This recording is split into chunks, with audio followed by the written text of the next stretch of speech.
Godavari global university Rajahmundry engineering, agriculture, pharmacy, health sciences degree కోర్సులకు అడ్మిషన్లు జరుగుతున్నవి. ఆంధ్రప్రదేశ్లో జిల్లాల పునర్విభజనకి సంబంధించినటువంటి చర్చ విస్తృతంగా జరుగుతుంది. కొత్తగా అమరావతి జిల్లా ఏర్పడుతుందనే ప్రచారం కూడా జోరుగా సాగుతుంది.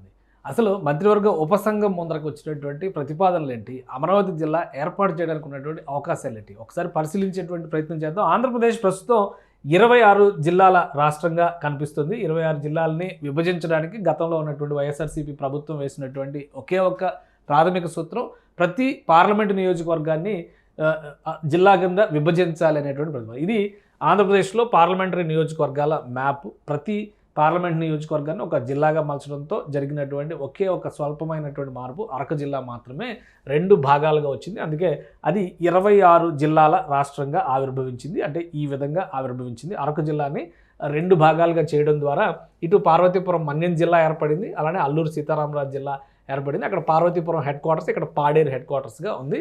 సో స్వరూపం పరంగా చూస్తే 26 జిల్లాల నైసర్గిక స్వరూపం ఇది. ఇందులో ఆంధ్రప్రదేశ్ రాజధాని అమరావతి ప్రాంతం ఈ గుంటూరు జిల్లా, కృష్ణా జిల్లా, విజయవాడ జిల్లాకి మధ్యలో ఉన్నటువంటి ఈ ప్రదేశంలో ఉంది.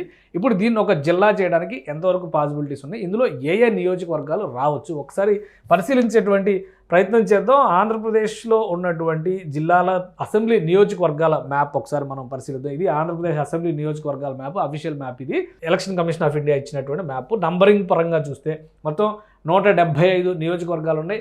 మొదటి నియోజకవర్గం ఇచ్చాపురం దగ్గర మొదలుపెట్టి మనం ఇక్కడ చూస్తే కనుక మొదటి నియోజకవర్గం ఇచ్చాపురం అయితే చివరి నియోజకవర్గం కుప్పం నియోజకవర్గం 175వ నియోజకవర్గం, ముఖ్యమంత్రి చంద్రబాబు నాయుడు ప్రాతినిధ్యం వహిస్తున్నటువంటి నియోజకవర్గం. ఇది నైసర్గిక స్వరూపం పరంగా ఉన్నటువంటి ఈక్వేషన్. కానీ అమరావతి జిల్లా ఏర్పాటు చేయడానికి ఇందులో ఎంతవరకు అవకాశం ఉంది మనం పరిశీలిద్దాం. ఇది ఉమ్మడి కృష్ణా జిల్లా, ఉమ్మడి గుంటూరు జిల్లా పరిధి. అంటే మ్యాప్స్ మాత్రం అలానే ఉన్నాయి. అసెంబ్లీ నియోజకవర్గాల పరంగా మనం చూసినప్పుడు ఒకసారి ఈ ప్రాంతాన్ని పూర్తిగా మనం జూమ్ ఇన్ చేసుకుని చూస్తే కనుక ఇక్కడ క్లియర్గా కనిపిస్తుంది. కృష్ణా గుంటూరు జిల్లాల సరిహద్దుల్లో ఉన్నటువంటి అమరావతి నైసర్గిక స్వరూపాన్ని సూచించేటువంటి మ్యాప్ ఇది.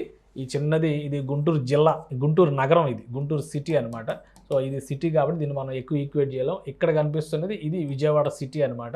ఈ విజయవాడ సిటీకి సంబంధించినటువంటి ఇక మిగతా ఈ భాగం అంతా కూడా ఇక్కడ కనిపిస్తున్నటువంటి ప్రాంతం అంతా కూడా ఈ మధ్యలోనే అమరావతి జిల్లా ఏర్పడుతుంది అనేటువంటి చర్చ నడుస్తుంది. ఇందులో వచ్చేటువంటి జిల్లాలు ఏవేవి, అంటే వచ్చేటువంటి నియోజకవర్గాలు ఏమేమి ఉన్నాయో ఒకసారి మనం పరిశీలిద్దాం. సో ఈ ప్రాంతంలో వచ్చేటువంటి నియోజకవర్గాలు ఒకసారి మనం చూద్దాం. ఇప్పుడు ఆంధ్రప్రదేశ్ రాజధానికి సంబంధించి కొన్ని లెక్కల్ని రాష్ట్ర ప్రభుత్వం చెప్పింది. రాజధాని ప్రాంతాన్ని నోటిఫై చేయడంతో పాటు స్పోర్ట్స్ సిటీ పేరుతో ఇక్కడ నందిగామ నియోజకవర్గంలో ఉన్నటువంటి భూములను కూడా తీసుకోవాలనేటువంటి ఒక ప్రతిపాదన రాష్ట్ర ప్రభుత్వం చేసింది. కాబట్టి మొత్తంగా ఈ మ్యాప్లో వచ్చేటువంటి నియోజకవర్గాలు ఏవేవి ఉన్నాయో ఈ ప్రాంతంలో మనం ఒకసారి పరిశీలిద్దాం. ఒక్కసారి చూస్తే కనుక నియోజకవర్గాల జాబితా పరంగా చూస్తే 83, 84 ఇక్కడ నుంచి ఈ లిస్ట్ని మనం గమనించాల్సినటువంటి అవసరం కనిపిస్తుంది. ఈ 5 నియోజకవర్గాలు మోస్ట్ పాసిబుల్ కాన్స్టిట్యున్సీస్, అమరావతి జిల్లాని ఫామ్ చేయబోయేటువంటి కాన్స్టిట్యున్సీ. నందిగామ నియోజకవర్గం ఎస్సీ రిజర్వ్డ్ నియోజకవర్గం. ప్రస్తుతం ఇది ఎన్టీఆర్ కృష్ణా జిల్లా పరిధిలో ఉంది. విజయవాడ పార్లమెంటరీ స్థానం పరిధిలో ఉన్నటువంటి నియోజకవర్గం. అలానే జగ్గయ్యపేట, ఇది కూడా విజయవాడ ఎన్టీఆర్ జిల్లా పరిధిలో ఉన్నటువంటి నియోజకవర్గం. ఎన్టీఆర్ అంటే ఒక విధంగా తెలంగాణ బార్డర్ డిస్ట్రిక్ట్గా దీన్ని మనం చూస్తాము. సో ఇప్పుడు ఈ జిల్లా ఇది కూడా విజయవాడ పార్లమెంట్ పరిధిలో వచ్చేటువంటి నియోజకవర్గం. అలానే పెదకూరపాడు, తాడికొండ, మంగళగిరి, ఈ 3 నియోజకవర్గాలు కూడా ఉమ్మడి గుంటూరు జిల్లా పరిధిలో ఉన్నటువంటి నియోజకవర్గాలు. 83 నుంచి 87 వరకు ఉన్నటువంటి నియోజకవర్గాలు అన్నీ కూడా విజయవాడ అమరావతి జిల్లా ఏర్పాటుకి అవకాశం ఉన్నటువంటి ఇది. 83 నుంచి 87 వరకు ఉన్నటువంటి నియోజకవర్గాల నైసర్గిక స్వరూపాన్ని ఒకసారి పరిశీలించి చూస్తే కనుక మీకు క్లారిటీ వచ్చేస్తుంది. 83, 84, 85, 86, 87 ఈ నియోజకవర్గాలన్నీ కూడా ఇక్కడ ఒక క్లియర్ పిక్చర్ ఏర్పాటు చేస్తాయి అన్నమాట. ఇక్కడ నుంచి మొదలుపెట్టి చూస్తే ఇక్కడ వరకు వస్తుంది. ఇదంతా కూడా అమరావతి జిల్లా ఏర్పాటు కావడానికి అవకాశం ఉన్నటువంటి ప్రాంతం. 83 నుంచి 87 వరకు ఉన్నటువంటి నియోజకవర్గాలన్నీ అమరావతి పరిధిలోకి వస్తాయని చెప్పని దీన్ని బట్టి అర్థం చేసుకో. 83 నియోజకవర్గం అంటే ఇది నందిగామ నియోజకవర్గం. ఇక్కడ కృష్ణా జిల్లా, ఉమ్మడి కృష్ణా జిల్లా పరిధి ఎన్టీఆర్ జిల్లా, ప్రస్తుతం ఎన్టీఆర్ జిల్లా పరిధిలో ఉన్నటువంటి నియోజకవర్గం. ఇక్కడి నుంచి మొదలు పెడితే జగ్గయ్యపేట, పెదకూరపాడు, అలానే తాడికొండ, ఇటు మంగళగిరి నియోజకవర్గం. ఇది అమరావతి జిల్లాగా ఏర్పడేటువంటి అవకాశం ఉన్న ప్రాంతంగా కనిపిస్తుంది ఈ 4 జిల్లాలు. అయితే ఇక్కడ మధ్యలో ఉన్నటువంటి మైలవరం, నూజివీడు ఇవన్నీ కలిపి విజయవాడ పార్లమెంటు పరిధి ఇక్కడ 2 నియోజకవర్గాలు తగ్గుతాయి కాబట్టి విజయవాడకు అటుపక్కన ఆనుకుని ఉన్నటువంటి గన్నవరం, పెనమలూరు నియోజకవర్గాలను కలిపి ఈ జిల్లాని ఒకటిగా మలచాలి అంటే ప్రస్తుతం ఎన్టీఆర్ జిల్లా అని పేరుంది, బహుశా అదే పేరు కొనసాగించే అవకాశం ఉంటుంది. ఇక్కడ అమరావతి జిల్లా ఆవిర్భవించేటువంటి ఛాన్సెస్ ఉంటాయి. గుంటూరు జిల్లాలో ఉన్నటువంటి ఉమ్మడి గుంటూరు జిల్లా పరిధిలో ఉన్నటువంటి నియోజకవర్గాలు, పల్నాడు జిల్లా పరిధిలోకి వచ్చేటువంటి నియోజకవర్గాలు కూడా ఇందులో ఉన్నాయి. తాడికొండ కేంద్రంగా ఇప్పుడు రాజధాని కోర్ క్యాపిటల్ ఏరియా అంతా కూడా తాడికొండ కేంద్రంగా జరుగుతున్నటువంటి డెవలప్మెంట్, దీన్ని ఆనుకుని ఉన్నటువంటి నియోజకవర్గం మంగళగిరి.